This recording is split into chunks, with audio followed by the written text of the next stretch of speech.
Okay, all that linear stuff is for the birds. Now we got to move up in the world. We're going to start talking about quadratic equations.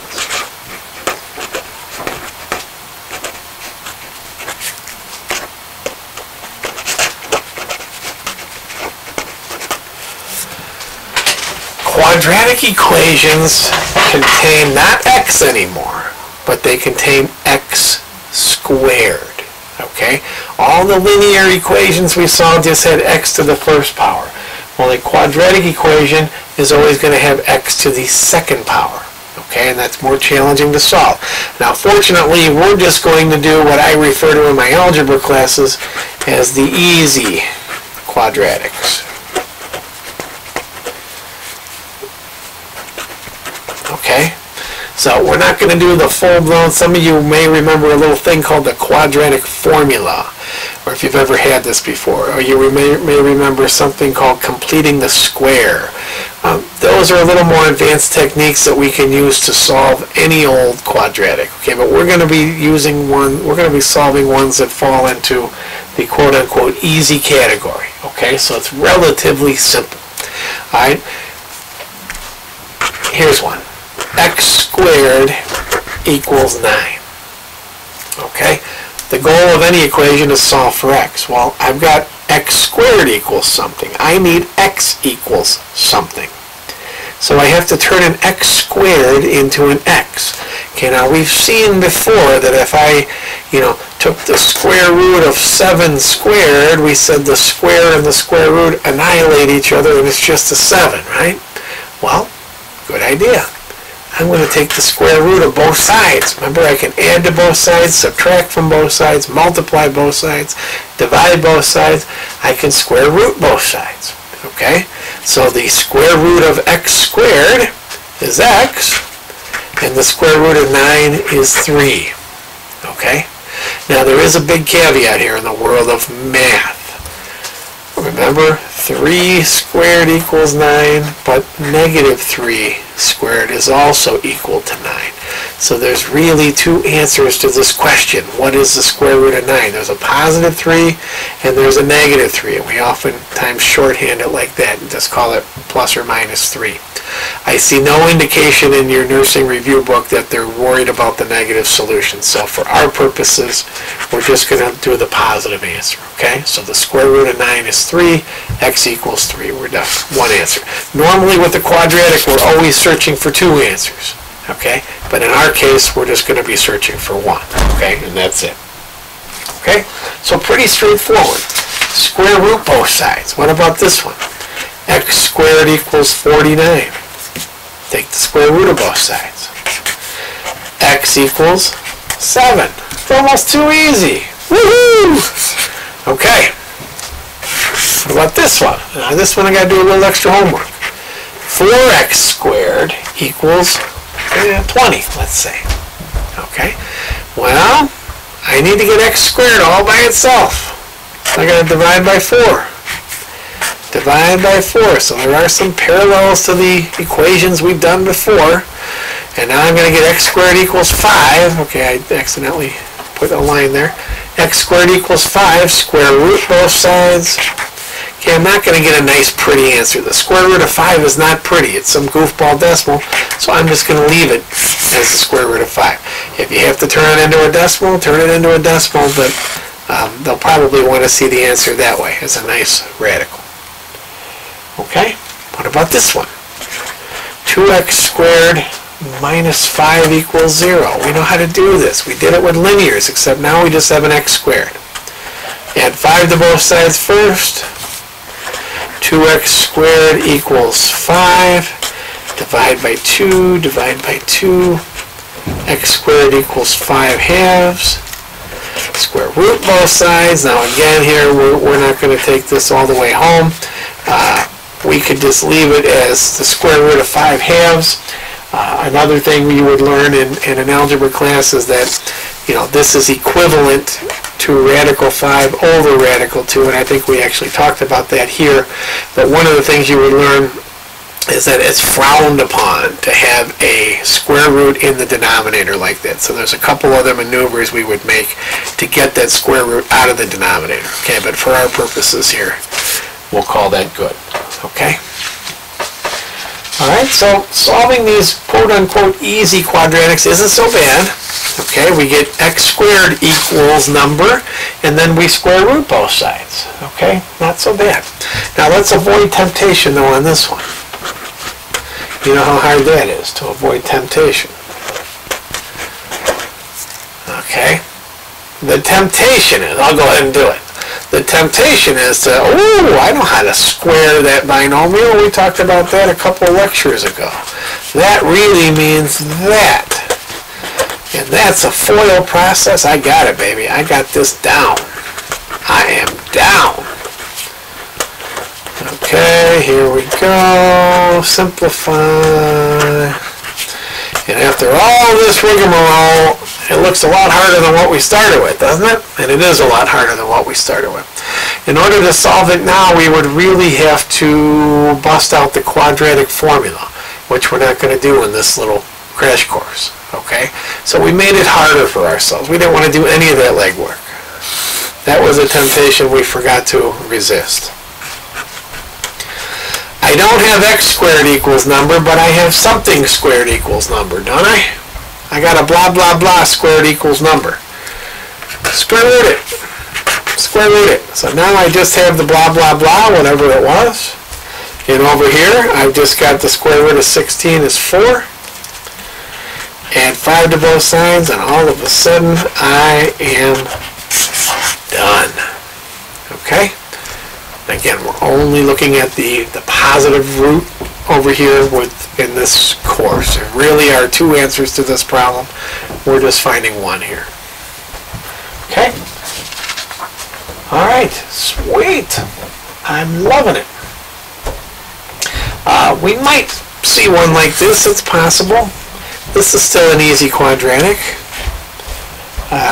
One like this, very similar to what I just did, right? Square root both sides. X minus 1, the square and the square root annihilate one another. But here this radical 5 I can't simplify, so I leave it as a radical 5. That's okay. Add 1 to both sides, add 1 to both sides, and it's really kind of proper to put the non-radical number first. Okay, so I'll call that, I'll call it 1 plus radical 5. Okay, it wouldn't be wrong to call it radical 5 plus 1, just a little less common. Okay, usually you put the non-radical number first, but they're equivalent. Okay, all right, very good. So we're going to use this square root property to help us solve a classic problem in geometry. Okay, called the Pythagorean theorem.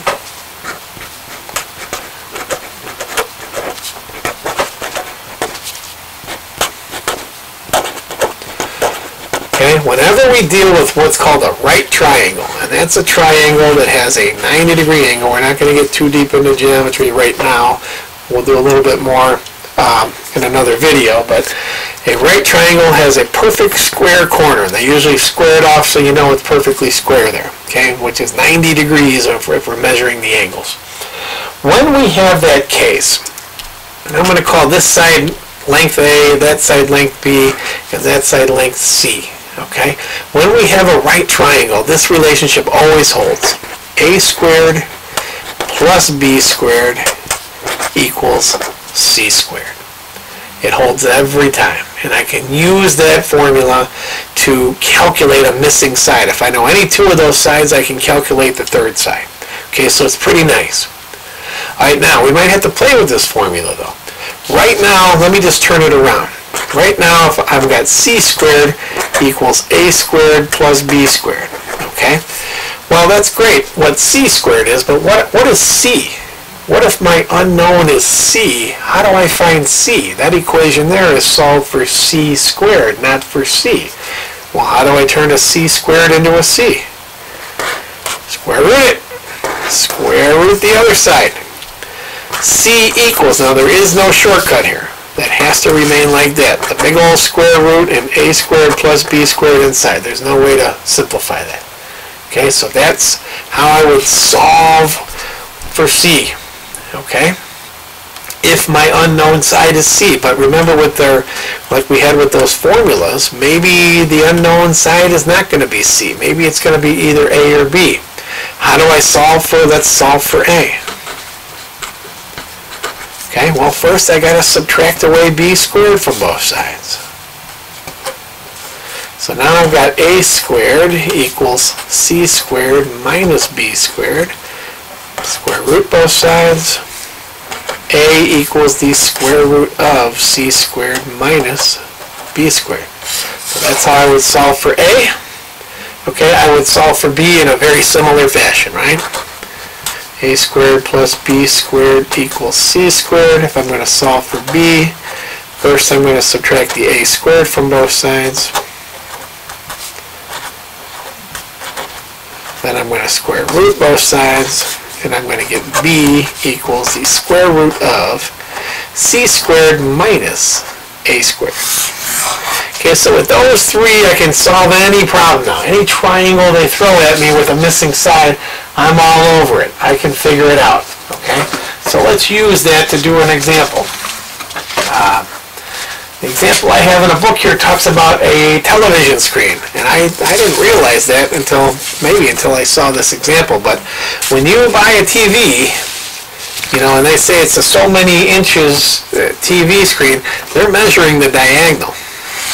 You know, you buy a 32-inch TV, that means the diagonal is 32 inches, not the width or the length. So they're giving you the longest dimension they possibly can and still identify this TV. So it's, I don't want to say it's dishonest, but it could be misleading. You think you're getting a 32-inch TV, you might think it's 32 inches wide this way, but no, the diagonal is 32. All right, so here's a problem where we're given a 28-inch wide TV and 15.7 inches tall, and we're asked to figure out what that diagonal is. Okay, so it doesn't matter if I call this one A and this one B or vice versa. I always must call the diagonal C, okay, because that's the longest one. Otherwise, it doesn't matter what I call the other two. So let's solve for C here. C equals the square root of A squared plus B squared.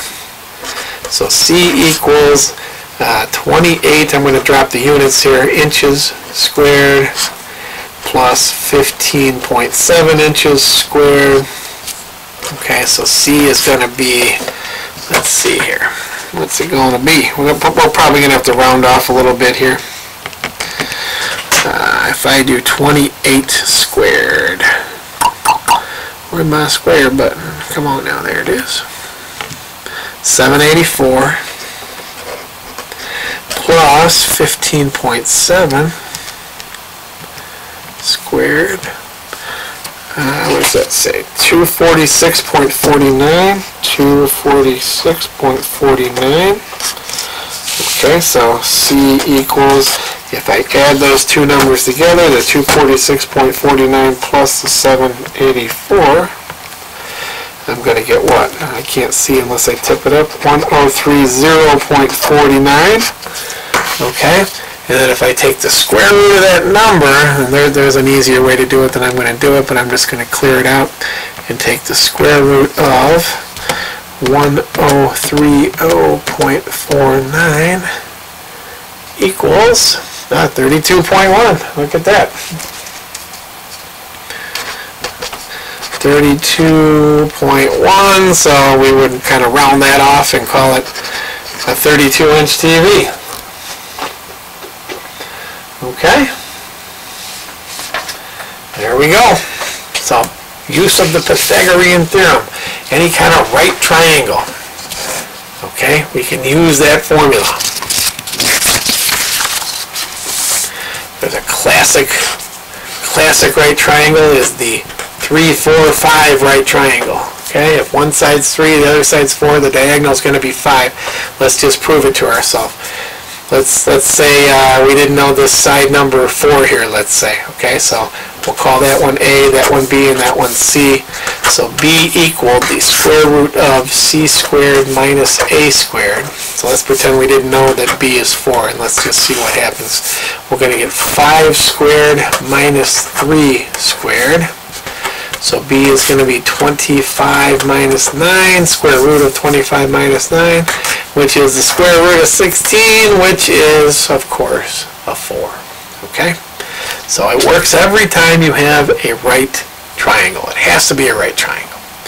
Okay? All right, sweet. So those are quadratics. That's the extent of the quadratics. Okay? And quadratic, of course, means we have an x squared, and we solve that by getting the x squared all by itself and then square rooting both sides. Or we got something squared all by itself and then square rooting both sides. Okay? Well, what if we have something higher than that, like a cubic or a quartic equation? Cubic would be x to the third, quartic would be x to the fourth power. How are we going to solve those bad boys? Well, same way. Let's say we have x cubed equals 64. Okay, I want to get x cubed all by itself, which I conveniently had here. And now I'm going to take the cube root of both sides. Okay, the cube root of both sides. The cube and the cube root annihilate one another. I just have x here, and I have to figure out what is the cube root of 64, and that's a 4. Okay? That's all we're going to do.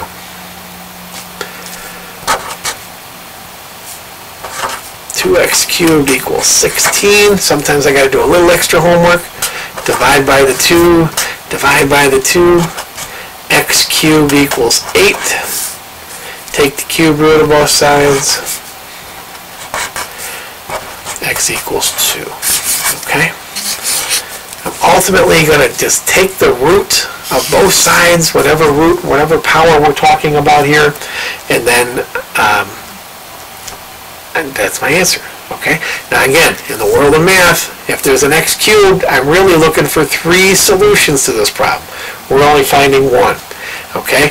On this one here, 2x to the power of 4 equals 32. I'm looking for 4 answers normally, because I got an x to the 4th power. We're just looking for 1. Get the x to the 4th all by itself. And in this case, take the 4th root of both sides. The root and the exponent cancel each other out. I just have x. The 4th root of 16 is a 2. Okay? So that's higher order roots. I doubt you'll see those, but just in case. Pythagorean theorem you'll probably see. That's good quality thing out of geometry. We're going to talk about more geometry in another lecture, but first we're going to talk about, I guess maybe I should have done it before diving into this, where I want to do one more thing with linear equations and talk about systems of linear equations. So that'll be next, okay?